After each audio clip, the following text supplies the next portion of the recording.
everybody, welcome. So happy you're here. I am super excited about these student planners. We finally got them in, and I cannot wait to tell you guys all about them and to show you how to get them set up. So let's jump into it.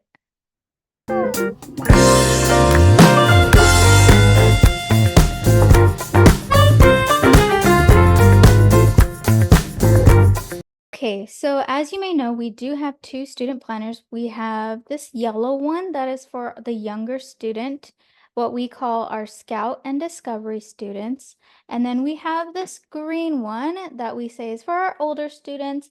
This is for our Investigator and Pioneer students. If you're not sure which student you have, please feel free to visit our website and check out our descriptions. But ultimately, we just say younger student, older student. That's how we can gauge that. Once we get into it, you'll see the differences between the two books. I'm going to mostly lead with the younger student book, and then I will follow along in the older student planner so that way you can see the differences, and I will explain how to use both kind of simultaneously. Okay, so we're gonna start out with, right when you open this up, for the young student, perfect. You see a good spot for them to put their name, school, academic year. The cool thing about these student planners is I like to say that they are not just a planner, but also a portfolio. So keeping track of the year is a good way. If you get these year after year, you'll be able to see the changes and the growth within the pages from year to year. And for the older student, same setup, but just a little bit more grown up. This is their opening page. So that's how that works. Now, as we get into it, we have a table of contents, and we're just going to kind of run through the sections as the videos go. So you'll see, you'll get to see every single one of these pages and how to use them. It's the same for the older kids. They have a table of contents as well. But again, just looks a little more grown up. The books are slightly different because this one is made for younger kids. There are some pages in here that are not in the one for older kids and vice versa. So like I said, you'll see that once we get into it. So turning the page, our first section is planning. So right away, as you get into this, you will come into what we call the self-evaluation. So first thing, before you get started planning your new school year, we're going to evaluate last school year. It's really going to give us some food for thought in moving forward. I highly suggest that you take the time to do these with your student.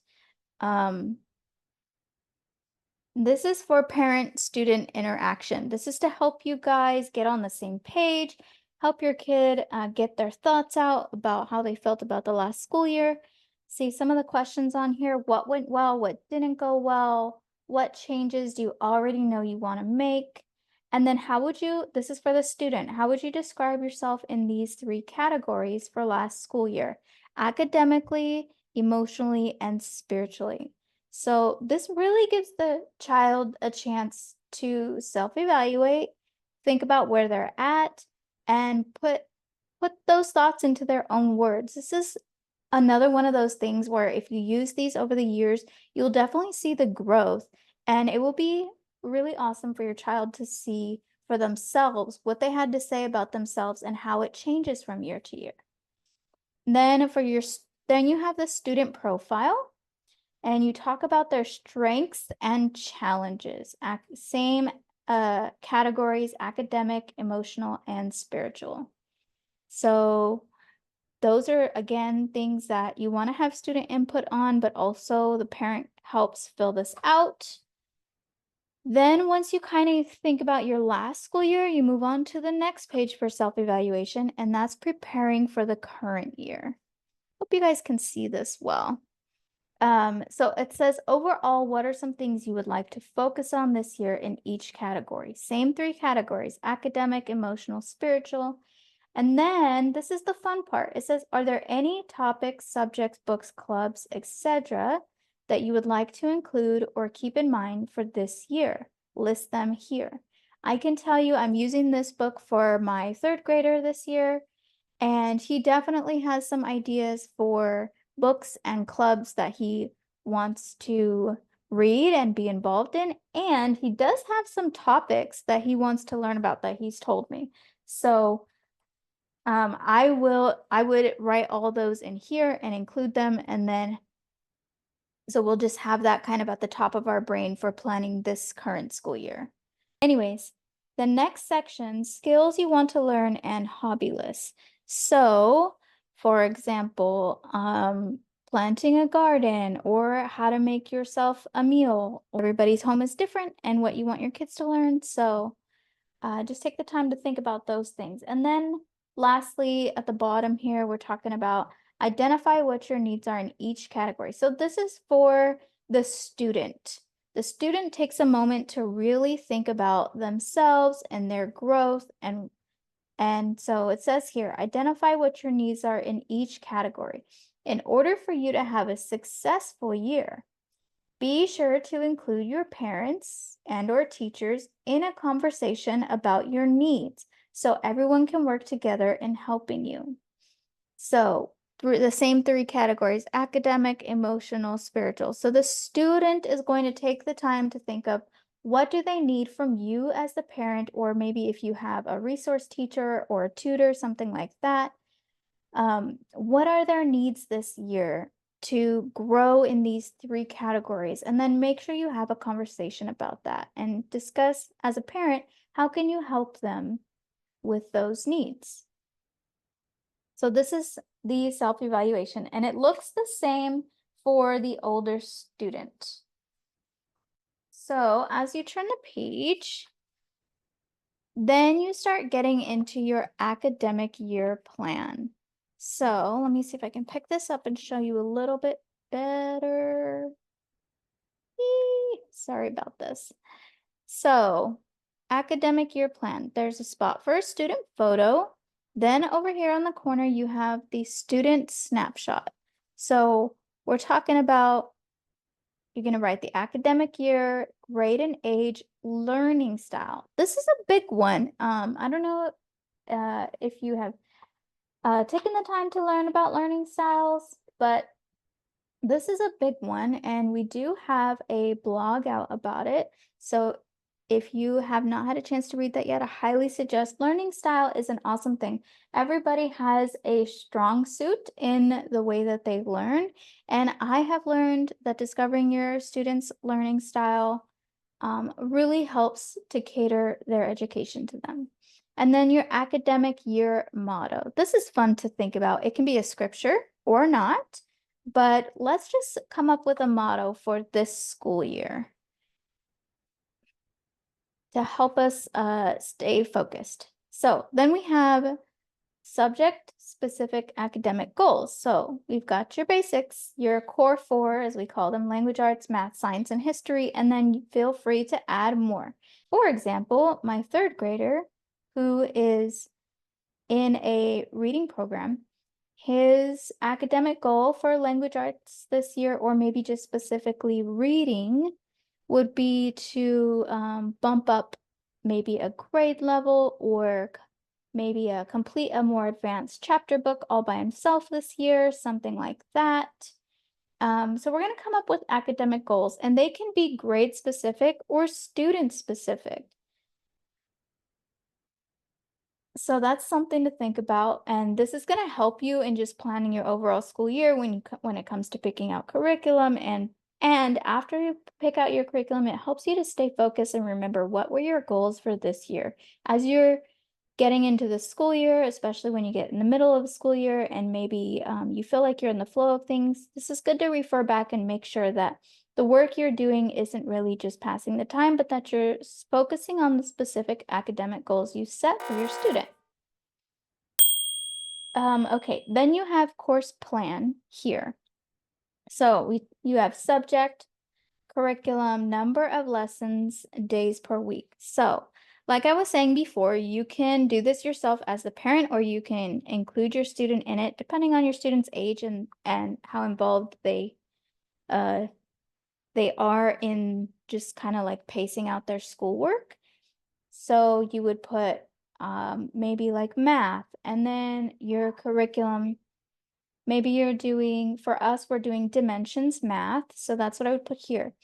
This is where you actually have to look at the curriculum that you're using, and you need to look at the number of lessons. This chart here is going to help you to break down your schoolwork for the entire school year.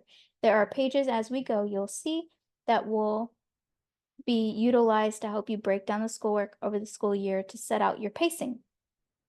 But you're going to put the total number of lessons here, and then your days per week. So say you want to do math Monday through Thursday, or Monday, Wednesday, Friday, whatever it may be, you're going to put that there, MWF, or Monday through Thursday. Or maybe you want to say 3 times a week.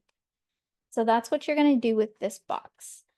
Then on this side, you have just some other things to think about. Additional resources. If you have readers that you want to put here, or maybe like world history encyclopedias, things like that. Literature list. This is for like chapter books that your student wants to read. Field trip ideas. Keyword here is ideas. So just because you put it here doesn't mean you have to put it into your schedule, but this is like things that you're thinking about that you would like to do, or your student would like to do. This is a fun place to put all of that down. And then community involvement and activities. So everybody has different things that they're involved in. You would want to put those things here, and you may want to note the time commitment if there is one. Extracurriculars, clubs, anything like that, I would put that here. So your academic year plan is a little, snapshot student portfolio, but also this is your beginning pages to helping you plan your entire school year. Then you really get into it. So as you turn the page, you're going to have this view. By the way, these 2 pages are the same. They look the same in the older kids book, as do these next 2 pages, which is your coursework breakdown. Now you have 2 pages. You have semester 1 and semester 2 on the second page. So you just have this nice little grid here. So you basically have first half of the school year, second half of the school year. You can write your dates. What are those dates going to be from whatever to whatever? And then you have options for how to use these. But essentially, these pages are intended to help you break down and pace out your schoolwork for each of the curriculums that you chose this year. So you might want to use the top boxes for months and these boxes for your subjects, or maybe vice versa.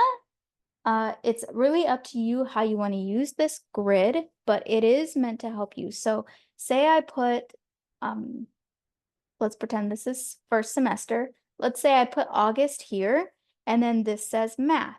So then in this box, this very first box, I would write lessons 1 through 5 or something like that. And then this would say September, and it would say lessons 6 through 12, whatever. I'm just picking something off the top of the brain here. So you would pace out your math curriculum over the course of both semesters for the school year. So this is going to help you get a general guideline outline for your schoolwork for the year. Okay? By month. So, and then if you turn the page, you have excuse me, let me fold this back a little here so you can see it a little better. There you go. So you have detailed course information. So this is for you to keep track of the curriculums that you chose. Subject, curriculum, Common Core, yes or no, components, and format. So if it is online, if it's a textbook workbook, if it has a DVD, lessons that you follow, things like that. You would include what is the components and what is the format of the curriculum, and then supplies and kits. So any supplies and kits that you need to purchase or that come with it, you would put that here. So this really helps you keep track of like what you did for the school year that you used this book for. In your big student planner, you do not have the detailed course information. What you do have is let me show you. What you do have is a 4-year graduation plan. See if I can get that a little better. So you have a 4-year plan here, graduation requirements. So if you are enrolled in a school or a charter school or a public school, whatever it is, this is where you write down what are all your graduation requirements for. And at the bottom, you put the total credits required for graduation. Then you have a 4-year plan, and that is what you do have in the young student planner too. The difference is that in the big student planner, you have your 4-year plan. The boxes are subject, curriculum.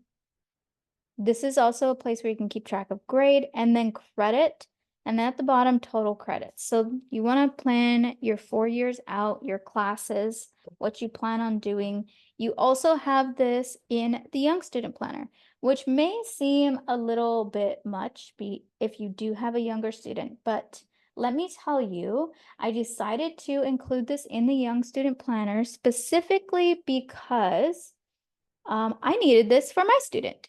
I have a 3-year plan for reading and writing, and I really wanted a place to keep track of that. So I have a plan for the next 3 years. We're basically working toward getting to a specific curriculum that I want to use that is more independent. And so I want to keep track of that plan here, and that's what this space is used for. More specifically for the younger students. If you have something that you're working towards, that you're saying like, okay, this year maybe you're trying to catch up and you're like, this year we're gonna do this curriculum, it's gonna get us to where we need to be, and then we can switch over to doing this other thing. And so a lot of times we do have plans like that. This is where you keep those plans and those notes. So you have that 4-year plan in both books. Then you have the class schedule. Everybody can choose to use this. You have this in both books, by the way. You're going to use this a little differently depending on your student's age, of course, and what grade they're in. In the big student planner, they might actually have classes, first through sixth period. So you can put that here. What does that look like? With your times, however you want to do that. Another thing is if you homeschool, you might write, if you do ELA 4 times a week, you're going to write that. If you do math 5 times a week, you can write math. So this is a good place. You may put in times if you want, but you also can use this to list what specific subjects you do each day and kind of help your student to keep track of and learn the dynamic of how that works. So it's up to you how you choose to use this page, but it is meant to help the student work towards a little bit more independence and understanding their education and how their schooling works, which is the entire point of our student planners. We are trying to help students to become just a little bit more engaged in taking the lead in their education, helping them learn time management, and to be a little bit more self-managed. So this is where it gets fun.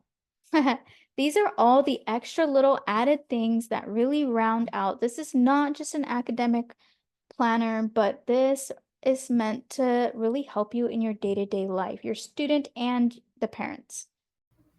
But unfortunately, we are pretty deep in it and we're about 15 or 20 minutes into the video. We're only about halfway through this first section. So we are actually going to end it here for today, and we're going to pick up tomorrow with episode 2 in the second half of the planner section. Thank you so much for joining today. Thank you for watching. I hope you enjoyed this overview and setup tutorial for your student planner, and I cannot wait to tell you more tomorrow.